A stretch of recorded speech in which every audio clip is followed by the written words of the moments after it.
Hello everyone, हाँ जी, कैसे हैं आप लोग। Welcome to a online solution. आज इस वीडियो में हम लोग करने वाले क्लास 10th का very very important 4 subjective question, क्योंकि आपको पता है 4 सब्जेक्टिव क्वेश्चन में आपको 20 नंबर मिलने वाले हैं।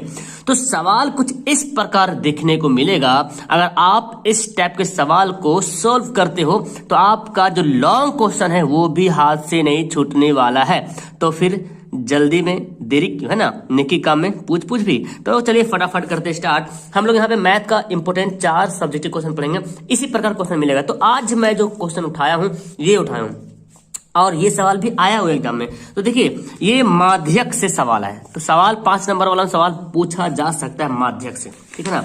अब देखो जो सवाल दिया हुआ ना, इसको ध्यान से समझिए। ये सवाल दिया हुआ है, नीचे दिए गए, अच्छा मैंने बोलना भूल गया, पहली बार चैनल पे आ रहे हो ना तो चैनल को सब्सक्राइब कर लीजिएगा और वीडियो को लाइक करना मत भूलिएगा, ठीक है ना। सबसे पहला प्रायोरिटी ये होना चाहिए।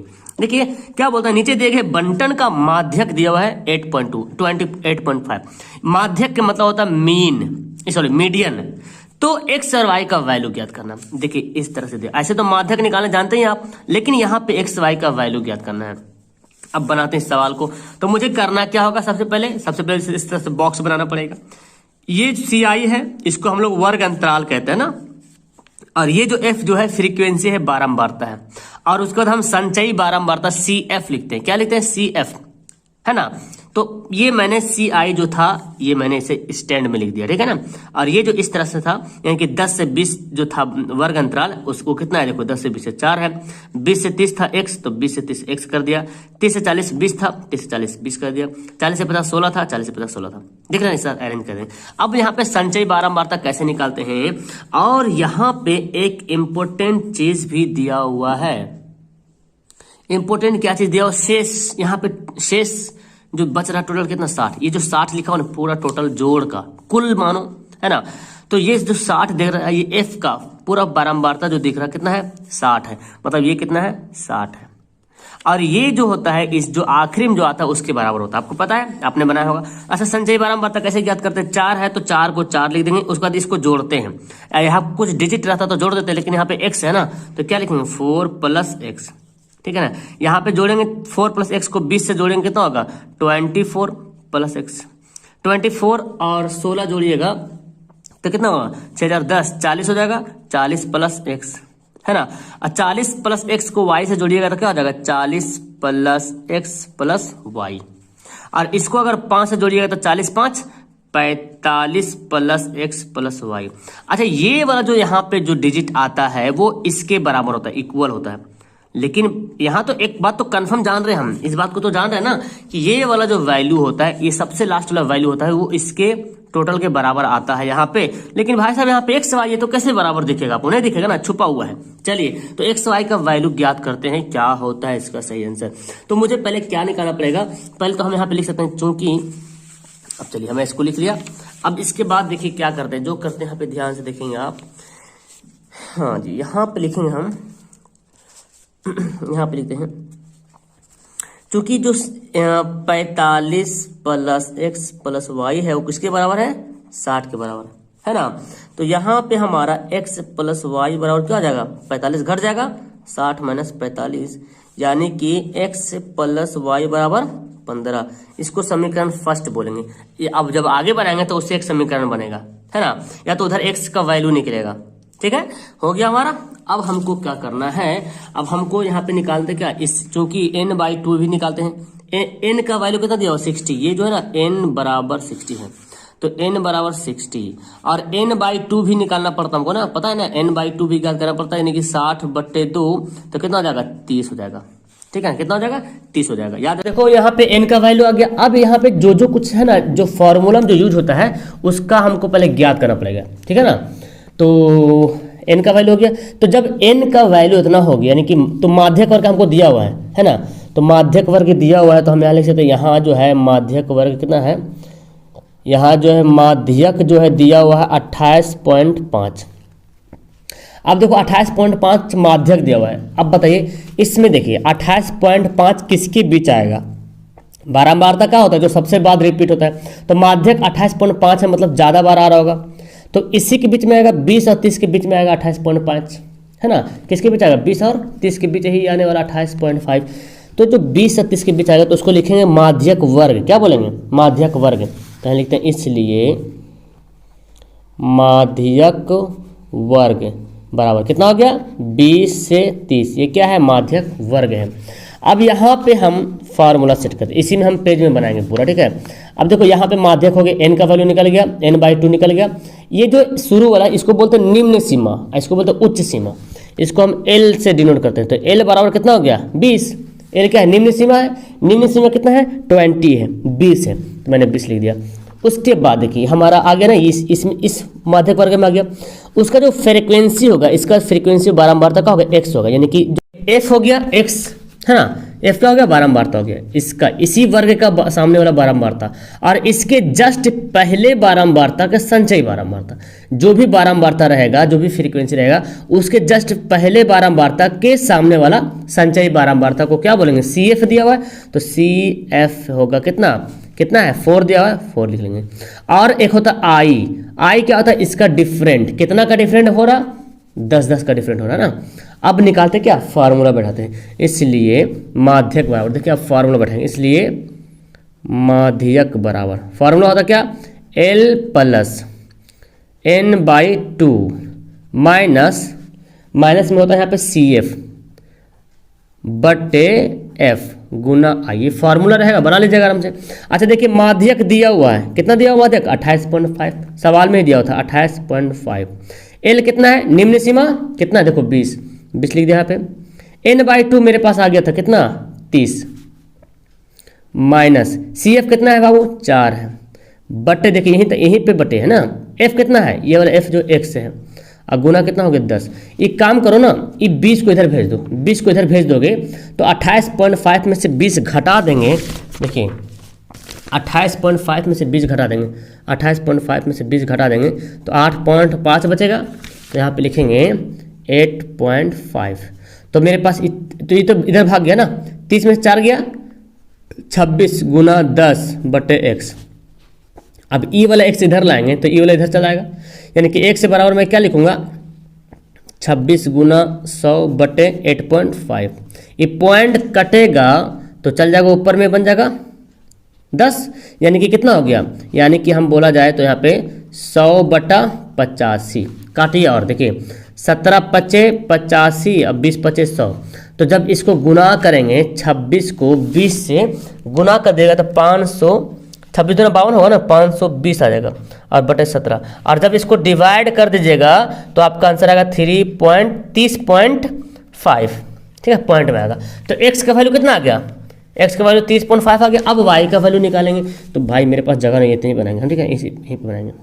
ओके, अब हम क्या निकालेंगे? y का वैल्यू। देखिए y का वैल्यू ये था ना समीकरण फर्स्ट में, x का वैल्यू डाल देंगे तो y का वैल्यू निकलेगा।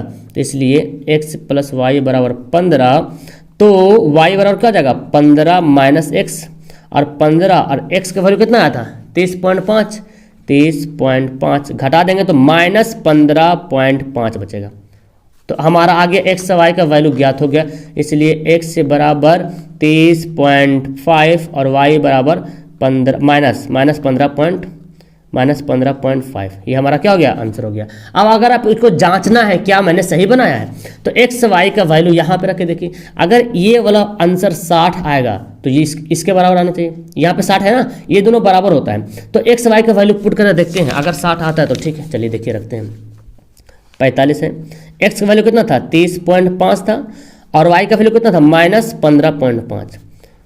तो 30.5 में से 15.5 घटेगा तो क्या बचेगा? 15 बचेगा। अब 15 45 कितना होता है? 60 होता है। आ गया ना 60? इसका मतलब ये जो है इसके बराबर आ रहा, एक्स वाई का वैल्यू ज्ञात हो गया। ये है हमारा माध्यक निकालने का तरीका। ओके, समझ में आ गया? आगे सवाल पढ़ते हैं।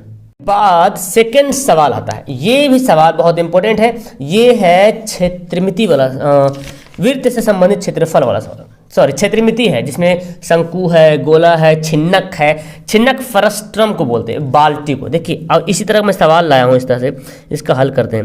क्या बोलता है? पानी पीने वाले गिलास। गिलास कैसा होता है? गिलास देखिए ऐसा होता है, बता दूँ मैं। अगर मैं ये देखूँ, ये शंकु बनेगा, अगर इसको मिला देंगे मुंह तो क्या हो जाएगा? शंकु बन जाएगा। लेकिन पानी पीने वाला गिलास बनाना हमको, गिलास हो गया, पानी पीने वाला गिलास मान ले, पानी पीने वाला गिलास है। 45 सेंटीमीटर ऊंचाई है। इसकी ऊंचाई कितनी है, ये वाला हमारा त्रिज्या, तो इसमें 2 त्रिज्या बनता है, इसको छिन्नक बोलता है जी। क्या बोलता है, छिन्नक। ये ऊंचाई दिया एच कितना दिया, 45 सेंटीमीटर। एक शंकु के छिन्नक के आकार है, इसको क्या बोलते हैं, छिन्नक के जैसा है, कटा हुआ बाल्टी समझो, बाल्टी गिलास जो भी समझो। यदि दोनों वृत्ताकार सिरों की त्रिज्या, 2 वृत्ताकार यहाँ बचे, ऊपर भी नीचे से त्रिज्या बन रहा, इसको हम आर मानते हैं कैपिटल में, इसको मानते हैं स्मॉल में आर, सॉरी इसको स्मॉल, इसको कैपिटल मानते हैं, ठीक है। दोनों त्रिज्या दिया है, तो जाहिर सी बात बड़ी जो त्रिज्या 28 होगा, छोटी वाली त्रिज्या 7 होगा। तो ग्लास का धारिता निकालना, धारिता का मतलब होता है आयतन, ठीक है ना। अब देखिए, तो जो दिया मान लेते हैं, यहाँ पे लिखते हैं, है ना, यहाँ पे लिखते हैं ग्लास लिखेंगे, छिन्नक नहीं लिखेंगे, ग्लास लिखेंगे। ग्लास की ऊंचाई यानी कि h बराबर कितना दिया हुआ है, 45 सेंटीमीटर दिया हुआ है। और r, कैपिटल R बराबर दिया हुआ कितना, देखिए कैपिटल R मतलब बड़ी वाली त्रिज्या 28 सेंटीमीटर दिया हुआ है जी। और स्मॉल r कितना दिया हुआ है, 7, देखिए 7 सेंटीमीटर दिया हुआ ना। यही तीनों की तो जरूरत है इसमें। आयतन का फॉर्मूला अगर आपको याद है तो बना लीजिएगा तुरंत। तो अब देखिए, हम आयतन का फॉर्मूला बैठाते हैं, आयतन का, इसलिए क्या लिखते हैं, ग्लास की धारिता। बहुत इजी सवाल है जी, ग्लास की धारिता, बस बस बस इतना आसान बनाइएगा, बस आपको 5 नंबर मिलने वाला है, सोच सकते हैं। थोड़ी सी मेहनत की जरूरत है बाबू, 5 नंबर आपके पैकेट में रहेगा। क्या होता है ग्लास की धारिता का फॉर्मूला, क्या होता है, देखिए शंकु का फॉर्मूला पता है आपको, शंकु का फॉर्मूला आपको पता है, क्या होता है, पाई 1/3 पाई आर स्क्वायर एच। तो यहाँ पर 1/3 पाई एच को हटा लेंगे, साइड कर लेंगे। और ये जो स्क्वायर है ना, जो आर है ना, आर का यहाँ पे होगा क्या, कैपिटल आर का स्क्वायर स्मॉल आर का square plus capital R into small R, यही फॉर्मूला। तो हम यहाँ पे लिखते हैं क्या, 1/3 पाई एच, और यहाँ पे हो जाएगा कैपिटल आर का स्क्वायर प्लस स्मॉल आर का स्क्वायर प्लस कैपिटल आर गुना स्मॉल आर। बस इस पे बैठाइएगा, आपका आंसर आपके पास में आ जाएगा। तो हम देखिए पाई का वैल्यू बैठा लेते हैं, 22/7 लिख लेते हैं। अच्छा पहले 1/3 लिखते हैं, पाई का वैल्यू 22/7। एच कितना दिया हुआ था, एच दिया हुआ था कितना, 45 था ना, 45 लिख लिए। अब R1, तो आर कैपिटल है ना, कैपिटल का 28 का स्क्वायर प्लस 7 का स्क्वायर प्लस 28 गुना 7, ये गुना में है, तो 45 को गुना कर देते हैं इसको, है ना जी। देखिए 45 दूना 90, अब 45 दूना 90 और 9 99 बटा 7 21 कर लेते हैं। नहीं तो ऐसे रहने देते, कोई दिक्कत नहीं, ऐसे भी रहने, कोई दिक्कत नहीं, कट जाएगा। 7 गुना 3 ऐसे रहने दो, ये 7 गुना 3 है ना, ऐसे रहने दो। अब हमको क्या करना है जी, यहाँ पे आपको पता होना चाहिए कि 28 का स्क्वायर कितना होता है, 8 64 के 4 8 दूना 16 16 16 32 32 अच्छे 38 के 8 बच्चे 3 2 दूना 4 4 3 7, इतना आ जाएगा। और 7 7 49 और 28 7 196, है ना, हो गया। अब क्या करें, जोड़ देंगे, 990/7 गुना 3, इसको जोड़िएंगे और जोड़ करके इसका आंसर हम लोग ज्ञात करेंगे। तो आ जाएगा कितना, इसको जोड़ेंगे तो आ जाएगा 1029।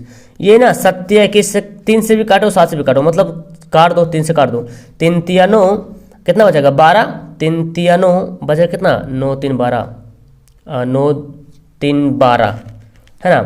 तो यहाँ पे कितना हो गया, 29, 3 चौक 12 हो जाएगा ना, 3 3 9 3 चौक 12 3 3 9, फिर 7 से कटेगा, 7 का तो ये है ही है यहाँ पे ना, 7 से कटेगा तो 49 का ये घन है, तो 990 गुना 49, बस जो भी है इसमें कैलकुलेशन करना है। 48,510 सेंटीमीटर का घन सेंटीमीटर लिख सकते हैं, आंसर क्या हो गया, यही तो निकालना था। तो इसमें करना क्या था, कुछ नहीं कहा था, बस ये तो कैलकुलेशन थोड़ा था। 5 नंबर आपके पॉकेट में। चलिए आगे सवाल पढ़ते हैं। और ये सवाल है हाइट एंड डिस्टेंस का। ये भी सवाल कंफर्म है कि हाइट एंड डिस्टेंस से एक सवाल आना ही आना है, कोई ज़रूरी नहीं कि यही सवाल आ जाए, लेकिन मैं आपको बार बार सवाल बता करके आपको आगाह कर रहा हूँ, खबर कर रहा हूँ, भाई साहब पढ़ लो पढ़ लो पढ़ लो। ऐसे ऐसे सवाल पूछे जाते हैं जी। Height and distance 1 number confirm है। 5 नंबर वाला, एक पतंग और धरती पर के एक बिंदु के बीच डोरी की लंबाई 90 मीटर। मतलब ये हो रहा कि यहाँ पे जब सॉल्यूशन करेंगे, पहले हमको क्या करना पड़ेगा, फिगर बना पड़ेगा। तो यहाँ पे लेते हैं, यहाँ मान लेते पतंग उड़ रहा, ठीक है, पतंग उड़ रहा पे, और ये है, ये ज़मीन होगा, है ना जी। तो डोरी कैसे होगा, यहाँ पे कोई आदमी उड़ा रहा पतंग, तो डोरी तिरछा होगा, है ना। तो बोलता पतंग और डोरी, हाँ, पतंग और धरती पर के एक बिंदु है और उसकी बीच की दूरी जो है 90 मीटर है ना। यदि डोरी जमीन के साथ थीटा का कोण बनाती है, जमीन के साथ थीटा डिग्री का कोण बनाती है, इस प्रकार बनाती है कि tan थीटा बराबर 15/8, तो ऊंचाई निकालिए, पतंग कितनी ऊंचाई पे उड़ रही है ये ज्ञात करना है। तो इसको A, इसको B, इसको C हम मान लेते हैं। अब यहाँ पे हमको करना क्या पड़ेगा, देखिए यहाँ पे जो कुछ पहले माना कि लिखते हैं, माना कि, है ना, AB पतंग की ऊंचाई है, AB पतंग की ऊंचाई है, हो गया ना। AB क्या है, पतंग की ऊंचाई है। हम उसको H भी मान सकते, नहीं मान सकते, कोई दिक्कत नहीं, AB को AB भी लिख सकते, H भी लिख सकते, कोई हर्जा वाली बात नहीं, ठीक है। अब यहाँ पे क्या करते हैं, अब हमको क्या करना, देखिए अब हमको दिया हुआ क्या है, चूंकि यहाँ पे दिया हुआ है tan थीटा बराबर 15/8, है ना, 15/8 दिया हुआ है, ओके, दिया हुआ है। अच्छा, tan थीटा बराबर क्या होता है, लंब बटा आधार। लंब कौन है, देखिए लंब AB है और आधार कौन है, BC है, AB है और BC है। अच्छा, tan थीटा को हम कुछ वैल्यू पुट करते हैं, tan थीटा बराबर कुछ मान लेते हैं, tan थीटा बराबर हम tan थीटा बराबर कुछ मान लेंगे ताकि हमको बार बार tan थीटा लिखना ना पड़े। तो मान लेते इतना बड़ा K मान लीजिए, X मान लीजिए, जो मानना मान लीजिए, हम K मानते हैं, है ना। तो यहाँ पे लिखते हैं, माना कि tan थीटा बराबर K मान लिया, इसलिए K बराबर हो गया 15/8 बराबर AB/BC। ये tan थीटा के जहाँ पे क्या लिख दिए, K लिख दिए हम, कोई दिक्कत वाली बात है, हमको तो ऊंचाई निकालना है ना। tan थीटा बराबर K मान लिए। अब ये पता क्या चल रहा है जी, ये जो AB है कितना है, 15 है, चूंकि लंब है ना 15, AB कितना है 15 जी, है ना, और BC कितना है 8 है। तो हम यहाँ पे लिख सकते हैं कि AB बराबर 15 K जो है दोनों के लिए है, K इसके लिए भी इसके लिए भी है, तो AB हो गया 15 K और BC कितना हो गया 8 K, हो गया 15 K और 8 K हो गया। अब हमको क्या निकालना, देखिए ये AB ज्ञात हो गया, पता चल गया, BC ज्ञात पता चल गया, हमको AC निकालना है। AC निकाल लेंगे तो 90 के बराबर करेंगे, K का वैल्यू निकालेंगे और हम यहाँ पे पुट कर लेंगे वैल्यू, ठीक है। तो अब निकालते क्या, इसलिए AC बराबर, तो AC का फॉर्मूला यूज कर लेंगे, क्या होता है AC कैसे निकालेंगे, AB का स्क्वायर प्लस BC का स्क्वायर, AB का स्क्वायर प्लस BC का स्क्वायर का वर्गमूल। अब यहाँ पे AB का वैल्यू कितना दिया 15 K का स्क्वायर प्लस BC कितना 8 K का स्क्वायर का वर्गमूल यहाँ पे कर दिया। अब आपको पता है 15 का स्क्वायर 225 K का स्क्वायर, तो यहाँ पे K का स्क्वायर होगा और 8 का स्क्वायर कितना 64 K का स्क्वायर। अब फिर इसको जोड़ दीजिए, कितना आएगा, जोड़िएगा तो 6 5 4 9, 289 K का स्क्वायर।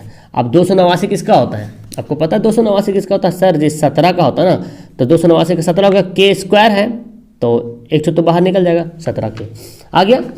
तो हमको पता क्या, इसलिए यहाँ पे जो 17 K है किसके बराबर है, किस 17 को K क्या आया है, AC का वैल्यू आया, यानी कि AC कितना है 17 K, और पहले से दिया हुआ AC जो है 90 मीटर पहले से दिया हुआ है, ये AC जो 17 K आया और पहले से AC दिया हुआ 90, इसका मतलब है कि 17 K जो है 90 के बराबर है। तो K बराबर कितना आएगा 90/17, K बराबर क्या आएगा 90/17 आएगा, ठीक है, K बराबर क्या आएगा 90/17। अच्छा, हमको पता चल गया AB कितना है 15 K, यही तो है भाई, AB जो है 15 K है और BC जो है 8 K है और ये कितना है 17 K है, मतलब ऊंचाई कितना है 15 K है, आधार कितना है 8 K है। तो 15 K जितना K का वैल्यू आया 15 से गुना कर देंगे, K का वैल्यू निकल जाएगा। यहाँ पे क्या है 17 K बराबर 90, तो K का वैल्यू 90/17, इसलिए 15 जब K निकालेंगे तो क्या करेंगे बाबू 90/17, और देखो अच्छा से लिखते हैं 15 K निकालेंगे तो 15 गुना K की जगह पे क्या लिखेंगे 90/17, 15 K निकालना है क्योंकि 15 K ही तो ऊंचाई है ना, 15 K तो ऊंचाई है, AB है, तो AB निकालेंगे 15 K, तो K का वैल्यू 90/17 आया, 15 से गुना कर देंगे 90/17। अब इसको गुना करोगे तो 15 नमा 135 और 0 हो जाएगा 17, और इसको जब करोगे तो पॉइंट में आ जाएगा आंसर 79.41 मीटर, हो गया, ये हमारा क्या हो गया आंसर हो गया। लिख सकते हैं यहाँ पे, इसलिए पतंग की ऊंचाई, इसलिए पतंग की ऊंचाई बराबर 79.41 मीटर। समझ में आया सवाल? तो आपको क्या करना है, यहाँ पे के मान लेना है इतना बराबर, ताकि हमको देखो बार बार tan थीटा लिखना पड़ता है। तो इतना बराबर क्या मान लिया, के मान लिया। अब जो 15 AB है ना वो 15 के बराबर है, क्योंकि के तो सबके बराबर, के इसके बराबर भी, इसके बराबर भी, के 8 के बराबर भी, इसके बराबर, इसलिए मैंने AB बराबर 15 के, BC बराबर 8 के। ओके, तो यहाँ पे जब मान लिया है तो हमको AC निकालना पड़ेगा। AC जब निकल गया है तो AC निकल गया 17 के, और तो 17 के बराबर 90, क्योंकि 90 दिया हुआ था, तो के बराबर क्या होगा 90/17। के का वैल्यू ज्ञात हो गया, तो आपको ऊंचाई निकालना था। ऊंचाई कितना था 15 के, 15 के से गुना कर दिया, हमारा आंसर आपके सामने आया। ओके, एक सवाल और आपके सामने, ये सवाल है ट्राइगोनोमेट्री का, बहुत ही इंपॉर्टेंट, थोड़ा सा लॉन्ग बनेगा क्योंकि सवाल भी है लॉन्ग ना, आपको नंबर भी तो मिलेगा लॉन्ग लॉन्ग वाला। आपको जो नंबर मिलेगा वो नंबर भी तो एकदम काफ़ी झकास 5 नंबर मिलने वाला है, अगर इस तरह के मैथ को आपने सही बना दिया तो। चलिए जी, तो हम इसको बनाते हैं। देखिए, ये हमारा दिया LHS, ये RHS, इसको बनाएंगे, ये हमारा आंसर आ जाएगा। देखिए ध्यान से, इसको करते हैं सॉल्यूशन। हाँ जी, आप अब इसको वीडियो को देखिएगा, आपको भी बनाना आना चाहिए, ठीक है ना। LHS अगर खुद से बनाने आ गया तो बहुत अच्छी बात, नहीं तो देख करके इसको नोट कीजिए कॉपी पर और बनाइए बहुत बार, क्योंकि ये लॉन्ग सवाल का बहुत प्रैक्टिस करो। 20 नंबर कहीं नहीं जाना चाहिए आपके पास से। Sine theta minus cos theta plus 1 उतार लिया मैंने, साइन थीटा सेम है ना, खाली प्लस लिखा हुआ है, यहाँ पे माइनस, यहाँ माइनस, यहाँ प्लस माइनस हो गया। अब क्या करेंगे, सबसे पहले इन ऊपर और नीचे को जो है कॉस से डिवाइड करेंगे, कॉस थीटा से डिवाइड, क्योंकि हमको लाना है ना tan लाना है। tan कैसे आएगा, जब तक sin बाई कॉस नहीं होगा तो tan आएगा, नहीं आएगा ना। सेक लाना है, सेक का जब तक 1 बाई कॉस नहीं होगा तो सेक आएगा, नहीं आएगा, तो इसलिए हमको इसको कॉस से गुना करना पड़ेगा। तो यहाँ पे लिख देते हैं, लिखिए ऊपर तथा नीचे कॉस थीटा से डिवाइड करने पर, ऊपर तथा नीचे कॉस थीटा से भाग देने पर, भाग देते हैं, भाग दीजिए जी। देखिए क्या है, साइन थीटा, भाग करेंगे कितना से, कॉस थीटा से, कर दिया। ध्यान से समझिएगा, माइनस, सॉरी यार, माइनस बस भी मिस्टेक नहीं होना चाहिए ना। कॉस थीटा है तो कॉस थीटा को भी कॉस थीटा से डिवाइड करें, सबको करना है, 1 को भी करना है कॉस से डिवाइड, 1/cos थीटा। देखिए तो 1/cos सेक होता है कि नहीं, साइन बाई कॉस tan होता है कि नहीं, कुछ इस तरह से मैच कर रहा, इसलिए हमको भाग करना पड़ेगा। तो हम जब ऊपर में भाग करेंगे तो नीचे भाग करेंगे, ताकि कोई असर ना पड़े, सिर्फ ऊपर नहीं बल्कि नीचे भी करना पड़ेगा। नीचे भी कर लेते हैं, sine by cos sine theta by cos theta. Okay, हो गया यहाँ पे साइन थीटा बाई जो है कॉस थीटा, यहाँ पे हो गया है आपके पास। एक मिनट यार, मेरा पेपर हिल जा रहा। चलिए, हो गया,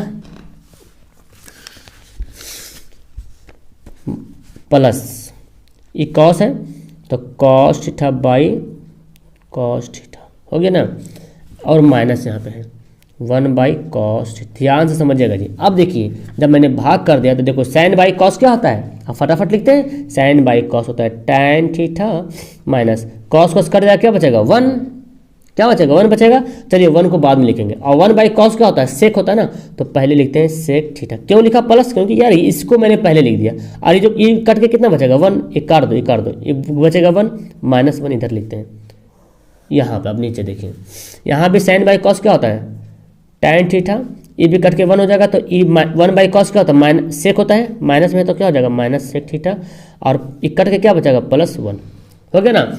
अब देखो अभी तो कहानी शुरू हुई, लंबी चौड़ी बनने वाला है ये गणित जी।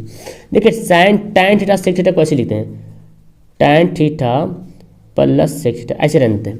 अब 1 का फार्मूला होता है, 1 का क्या फार्मूला था, यहाँ पे 1 का क्या फार्मूला बैठाएंगे, tan और सेक में एक फार्मूला आता है 1 वाला, बिल्कुल आता है, आपको पता है ना। घेर लेंगे माइनस को, sec square theta minus tan square theta बराबर क्या होता है 1 होता है ना। तो ये ऊपर मैंने लिख दिया, नीचे कुछ नहीं करना है, नीचे को ज्यों के त्यों ऐसे रहने देना है, क्योंकि ये काटना है, ठीक है ना। नीचे हमको क्या लाना है, हमको नीचे लाना है सेक थीटा प्लस में tan थीटा माइनस में लाना है। ये 1 जो नीचे फालतू मारा ना, इसको भगाना है यहाँ पर से। ओके, 1 जो यहाँ पे फालतू में आ रहा है, इस 1 को भगाना है। चलिए तो हम भगाएंगे इसको। अब ये जो दिख रहा ना, इसको फिलहाल अभी भी ऐसे लिखो, अगला स्टेप में भी tan theta plus sec theta ऐसे रहने दो। अब देखो ये माइनस है जी, ध्यान से, ये माइनस में है। देखिए A square minus B square, formula क्या होता है, A square minus B square formula करेंगे ए प्लस बी, है ना जी, इंटू ए माइनस बी, तो ए माइनस बी हो गया। ए प्लस बी कर दिया, sec theta plus tan theta, और फिर sec theta minus tan theta, A plus B into A minus B. ध्यान से देखिएगा, समझ में आना चाहिए। अब नीचे जो लिखा हुआ है इसको एकदम ऐसे ही छोड़ दो, कुछ मत करो, एकदम आज़ाद छोड़ दो। tan theta minus sec theta plus 1। हमको गर्मी लग रहा है आपको मैथ पढ़ाने में, हो गया। अब देखिए ना यहाँ पे करना क्या पड़ेगा। अब यहाँ पे देखो, ध्यान से देखिए, ये ना ये वाला एक में है, ये वाला क्या है, एक में है। इसमें से देखिए, यहाँ से मतलब ये एक ग्रुप है और ये पूरा एक ग्रुप है, तो इसमें से कॉमन हो जाएगा, इससे tan theta plus sec theta, यहाँ भी देखो tan theta plus sec theta है ना, sec theta plus tan theta, इसको कॉमन निकाल लेंगे। तो चलिए कॉमन निकालते हैं, तो कॉमन क्या लिखते हैं, tan theta plus sec theta लिखो या sec theta plus tan theta, जो मर्जी सो लिखो।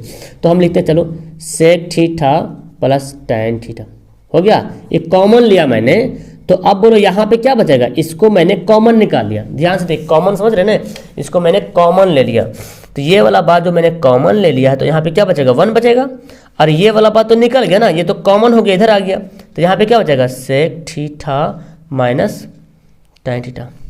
समझ में आ रहा कुछ, है ना, है ना। अच्छा, ये बाहर जो माइनस है, तो क्या करेंगे हम, ये जो माइनस है ना बाहर, तो 1 निकला तो माइनस से गुना कर देते हैं। देखिए माइनस से sec theta plus tan theta तो कॉमन हो गया, तो बचेगा ये वाला, तो ये माइनस से गुना हो जाएगा, तो ये माइनस और ये माइनस का हो जाएगा प्लस, है ना, माइनस गुना होगा जी, माइनस है तो गुना होगा ही होगा। ये माइनस मतलब ये पूरा आया, तो ये है माइनस, तो हम कर दिए प्लस, एक ही बार गुना कर लिए, ठीक है ना।